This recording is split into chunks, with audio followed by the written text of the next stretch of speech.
싱킹 브릿지 타임즈 2024년 11월 20일자를 진행하도록 하겠습니다. 오늘의 편집 내용 제목들이 되겠습니다. 북한의 유럽 파병은 2차 한국전쟁의 전초전 한로 최신무기 포화할 날 멀지 않았다. 뉴스위크 일본판인데 사사키 카츠요시라는 기자가 보도한 내용이 되겠습니다. 유럽의 전선은 극동의 군사 균형에 변화를 가져올 가능성이라는 소제목으로 풀어 나가고 있습니다. 그동안의 북한의 러시아 파병 내용에 대해서 좀 언급을 했고, 한국은 천공 이런 훈련들을 했는데 적의 탄도미사일이나 항공기를 요격하는 한국형 패트리어트 미사일이라고 설명하고 있고, 현무는 북한 전역의 목표를 타격할 수 있는 미사일이라고 소개를 하고 있습니다.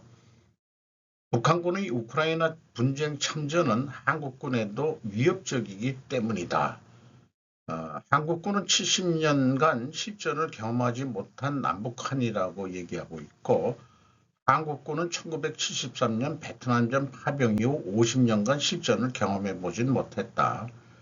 부분적으로 유엔군의 이름으로 여러 곳에 파병은 했었지만은 큰 전투를 전문적으로 하는 파병은 대규모적인 그런 경험은 좀 없다 이거죠. 그런데 이제 북한은 더더욱 53년 이 휴전이 된 이후로 70년간 실전 경험을 하지 못했지만은 이번 파병으로 실전 경험을 얻게 된다. 이렇게 또 얘기를 풀어가고 있습니다.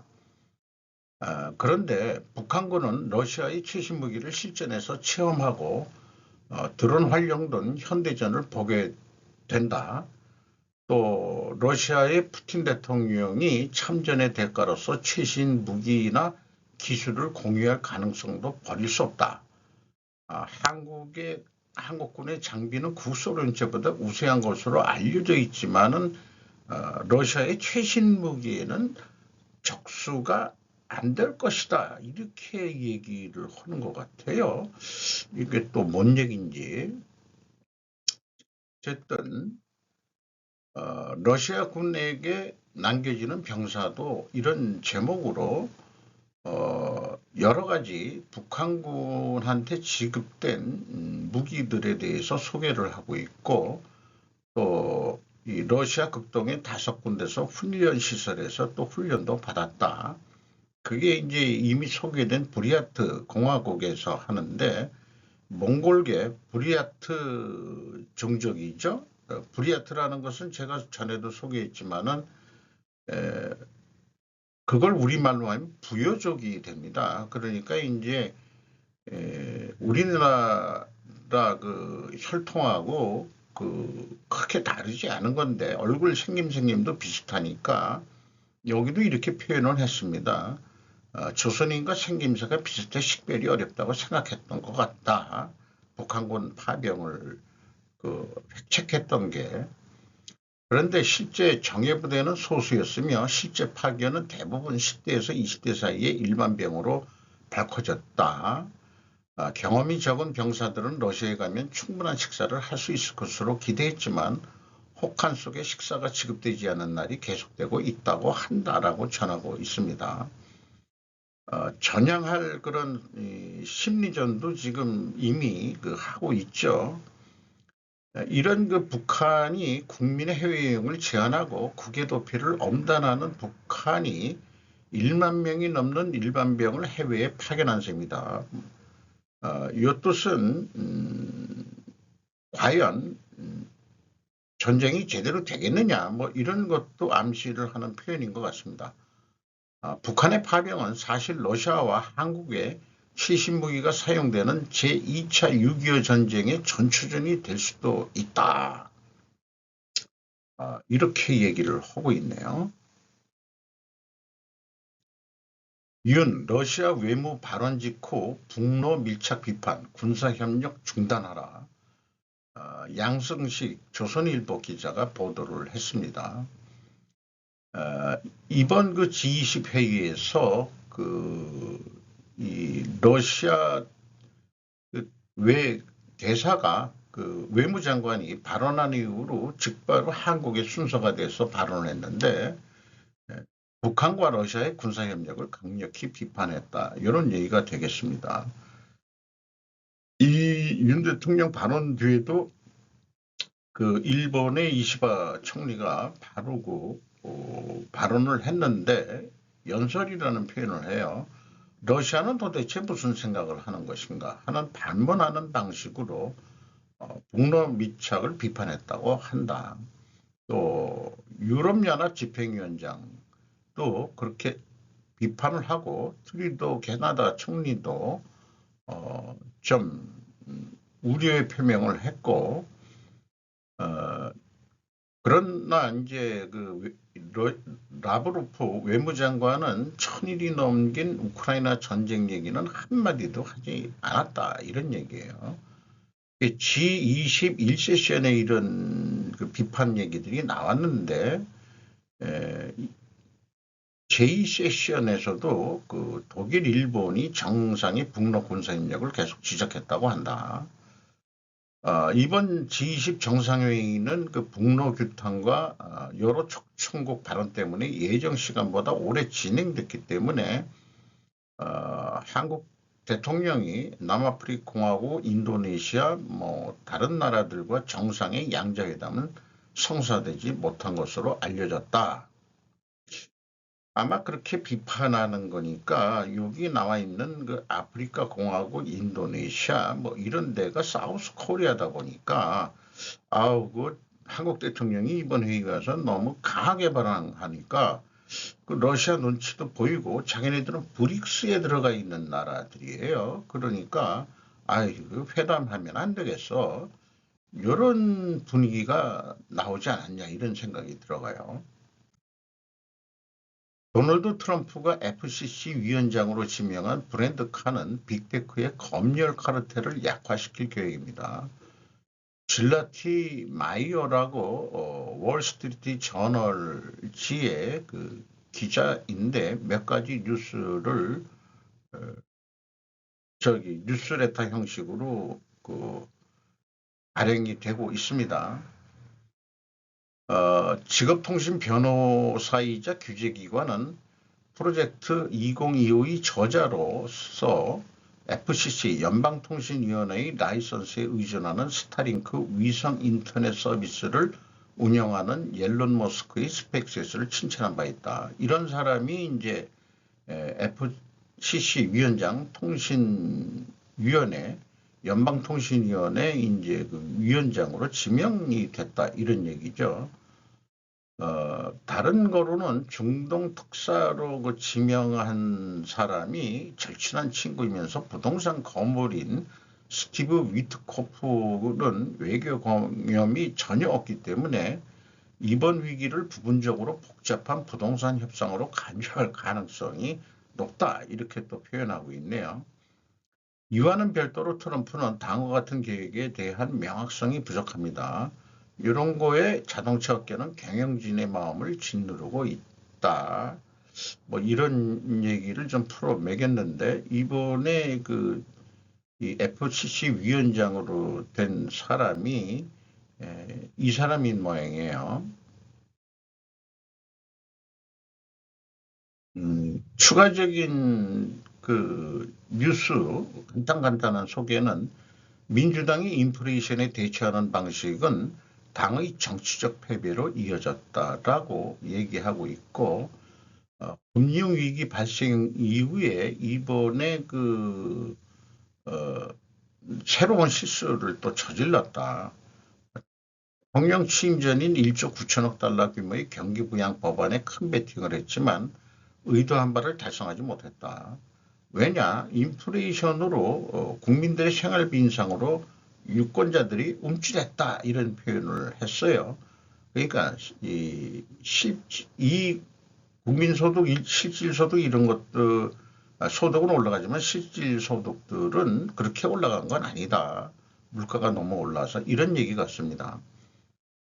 바이든 행정부는 우크라이나가 미국이 공급한 장거리 미사일을 사용하여 러시아에 더 깊이 타격할 수 있도록 허용했지만 너무 늦었을 수도 있습니다. 이런 견해네요. 이 미사일은 키이우가 러시아 군대를 혼란에 빠뜨리고 전선에 대한 압박을 완화하는 데 도움이 될 것이지만 비평가들은 승인이 지연되면 전장에 큰 영향을 미치지 않을 것이라고 말합니다.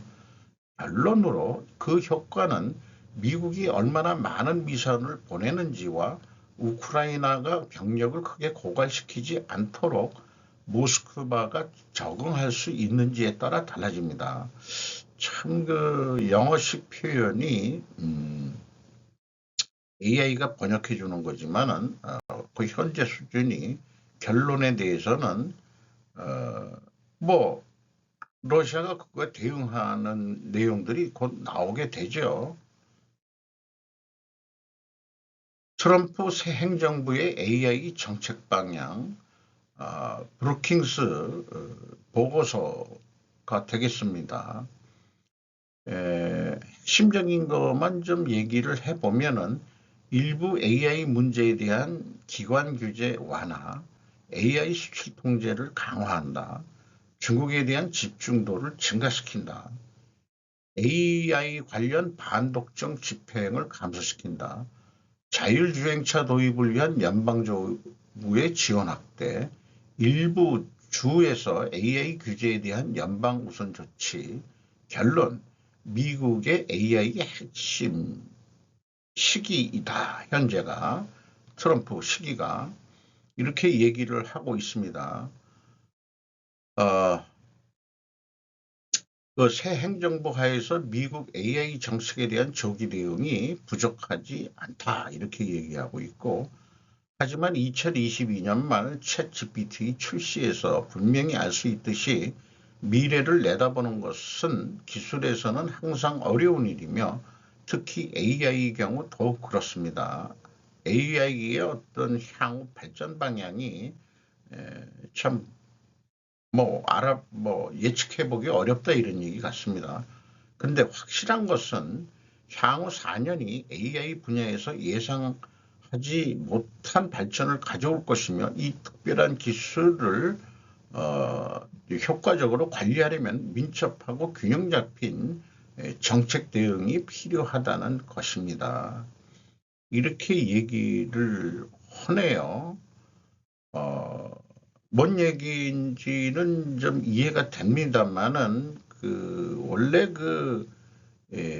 챗 GPT 이런 거보다는 이것이 좀 인간한테 기여를 하기 위해서 원래 오픈 AI형으로 됐는데 이게 이제 좀 국익을 위한 그런 보호 쪽으로 돈이 되는 쪽으로 한다는 게 이게 과연 옳은 일이냐. 인류를 위해서 그 알고리즘을 오픈 AI로 해서 계속 인간을 위한 그것으로 해서 그 오픈형으로 했었는데 이게 오픈 챗 GPT로 얘기된 그것들이 공개적인 알고리즘이 아닌 비공개적으로 해가지고 하나의 국가적인 그 이익으로 그렇게 지금 도모하는 것 같습니다. 머스크 재무장관 인사 개입, 러트닉 지지공원, 트럼프 차기 미 행정부, 지지통신 외교부입니다. 이 머스크가 월권을 하지 않았냐 한마디로 그런 얘기거든요. 미 언론에 의하면은 정권 이행팀 공동의장을 맡은 라트닉 씨가 있고 러트닉이나 라트닉이나 투자펀드 경영자의 스캇 벤센트 씨가 이 재무장관을 격렬하게 다투고 있는데 머스크가 러트닉 씨를 좀 지지했다는 얘기예요. 이 인선 작업 중인데 이게 이제 월권 아니냐 뭐 이런 얘기인 것 같습니다. 머스크 씨는 X에서 베센트 씨는 평시의 선택이지만 레트닉 뭐 어떻게 발음하든 변화를 가져올 것이다. 이렇게 이제 부추겼다는 얘기예요. 한편 미 일간 워싱턴 포스트에 의하면 트럼프 씨 지지자의 일부는 머스크의 영향력 확대에 초조해하고 있다. 한 관계자는 이 신문에 머스크 씨의 투고에 대해 공동 대통령처럼 행동하고 있으며 캠프 내에서의 역할을 벗어났을 가능성이 나타났다고 비판했다. 이런 얘기네요. 밸류업과 지배구조 규제의 최근 논의와 과제 세미나라고 이미 일어난 건 아닌데 요즘에 우리나라 기업 밸류업과 지배구조 이런 것들이 많이 회자되고 상법 개정까지 지금 민주당이 추진하는 그런 상황에서 11월 언제냐 18일 아니 이건 지난 요거는 공시한 날짜고 이 12월 며칠인가 그런데 제가 그걸 못 가져왔네요. 중요 세미나 주제는 이사충실 의무의 글로벌 스탠다드와 국내법 적용 이런 샘플로 이 촉발이 된 게 고려한 사태라고 그러죠. 한국 기업의 지배 구조에 대한 종합적 접근 이런 거로 해가지고 두 사람이 발제를 하고 뭐 패널 토의로 뭐 한 5명의 주로 전문가 내지 교수들이 나와서 좀 세미나를 진행할 예정입니다. 과거는 이런 종류의 세미나를 저도 종종 신청을 해서 현장에서 좀 메모도 하고 좀 필요한 지식 정보를 좀 듣고 하긴 했었는데 최근에는 은둔 모드로 전환했기 때문에 나중에 결과를 좀 보는 거로 그렇게 지금 개인적으로는 그렇게 운신하고 있습니다. 멍청이들 이건 무효. 트럼프 측 본토 타격 허용 일제 반대. 김명진 조선일보입니다. 3차 대전 하자는 것 탄핵 가능성 가능한 범죄다 이렇게 얘기하고 트럼프 대통령이 직접 얘기한 게 아니고 트럼프 주니어가 X의 군산 복합체는 우리 아버지가 평화를 만들고 생명을 구할 기회를 얻기 전에 제3차 대전을 일으키고 싶어 하는 것 같다.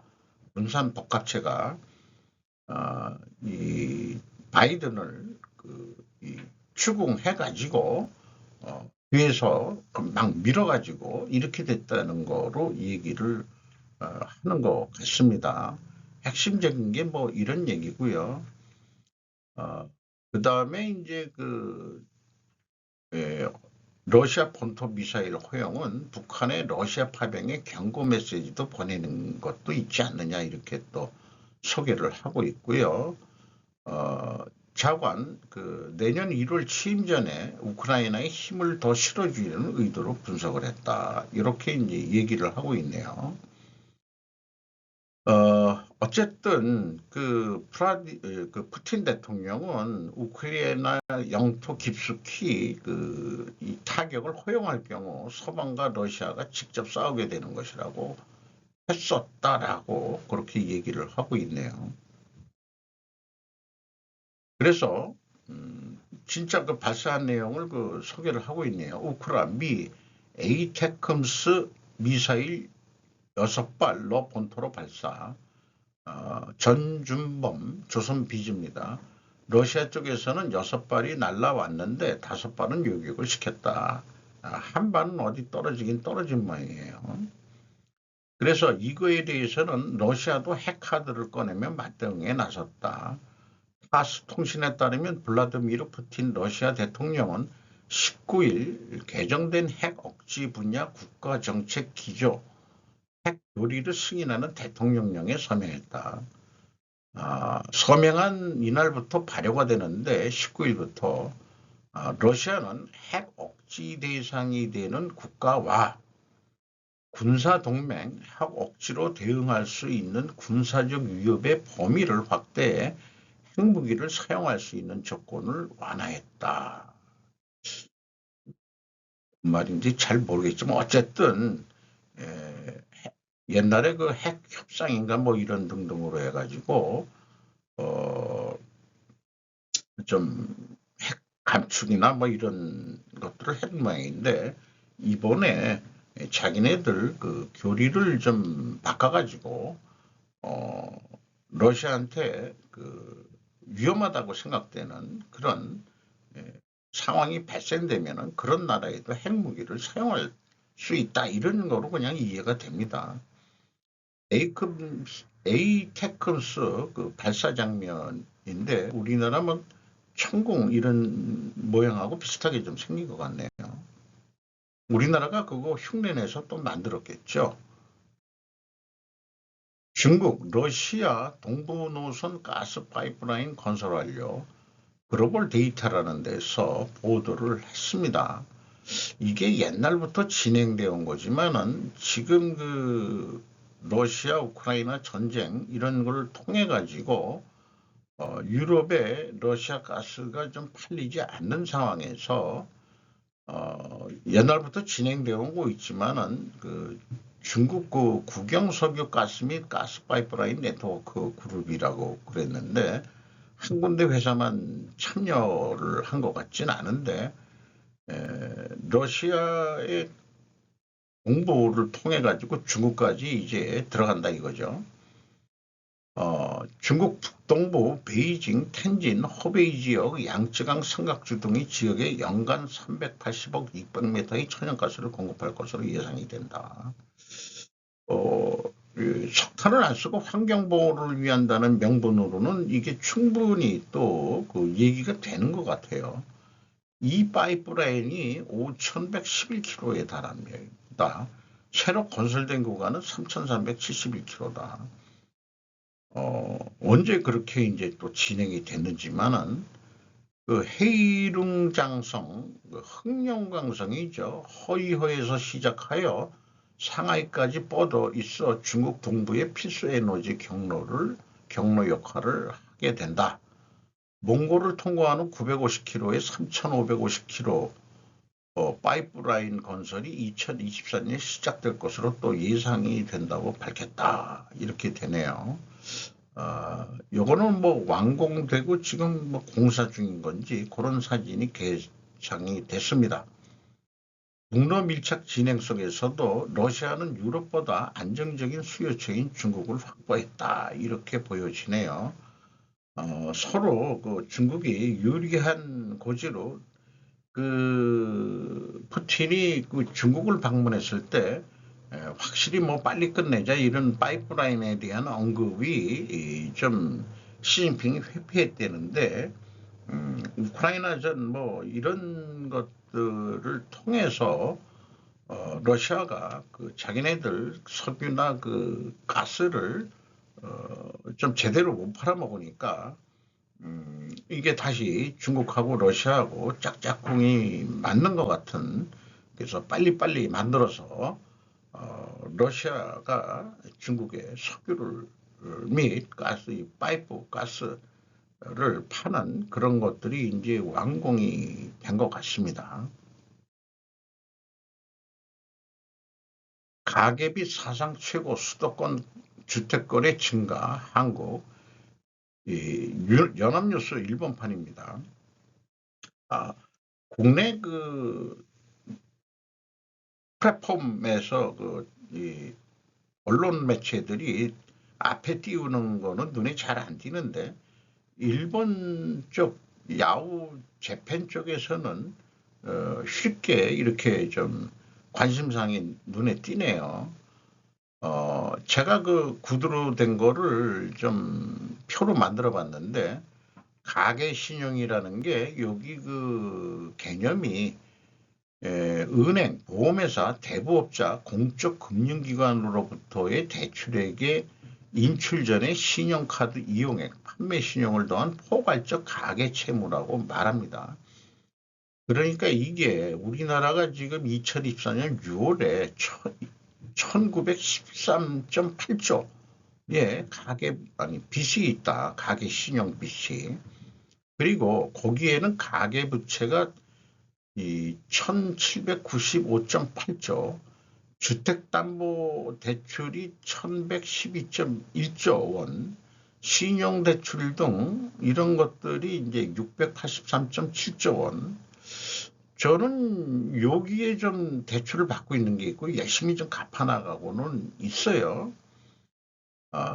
참 그 천조국 시대가 넘은 지 얼마 안 되는데 2020 그냥 계속해서 이렇게 이 부채가 늘고 있는 게 좀 우려가 됩니다. 그래서 그런지 이런 것도 좀 연결을 해서 생각해 보고 되는데 IMF 한국 성장률 2.5에서 2.2% 낮춰 수출 호재에도 내수 약세 제약. 요것은 뭐 3, 4분기나 또 우리 그 상반기 중에도 한국은행은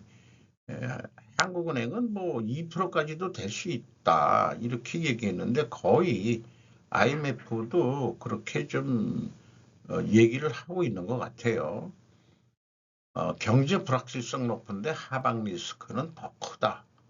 하방 리스크, 점진적 통화정책 정상화, 건전재정 기조 필요, 이게 이제 핵심인지 좀 빨간 글씨로 화한 것만 좀 읽어보면은 부동산 관련 금융 리스크 대응을 위한 선별적인 정책 노력에 대해 환영하며 당국은 취약 요인을 지속적으로 모니터하고 선제적인 조치를 취할 준비가 되어 있어야 한다고 가르치고 있습니다. 야들이. 한국의 출산율을 저해하는 경제적 제약력인 완화, 여성의 경제활동 참여 증대, 외국인 인재 유치 등 이런 것들은 뭐그 고정 메뉴로 우리나라한테 재현하는 그런 얘기들이고요. 더 나아가서 금융기관의 회복력과 높은 수준의 민간 부채 위험에 대응 앞서 얘기한 이런 거 얘기하고 있는 거고 최근의 외환시장 구조 개선과 기업 밸류업 관련 개혁은 긍정적인 출발점. 이런 기업 밸류업 관련 이런 것들은 아까 대한상공회의소에 그 세미나를 연다 이런 것들하고 연결해서 생각해 볼 수 있겠죠. 한국의 경쟁력을 유지하는 것을 바라는 눈치로 그 얘기를 하고 있고 정책적 우선순위는 혁신 강화, 공급망 다변화, 서비스 수출 촉진 등이 포함된다. 지속적으로 동일한 내용들이 작년에도 이런 얘기들이 있었던 것 같아요. 고령화로 대응하기 위해서 연금제도 개혁, 재정준칙 도입, 세입 확충, 지출 우선순위 조정 등을 통한 재정구조 개혁이 필요하다. 이게 지금 한국은행 이창용 총재하고 말하는 거하고 거의 유사합니다. 안한드 단장이라고 되어 있네요.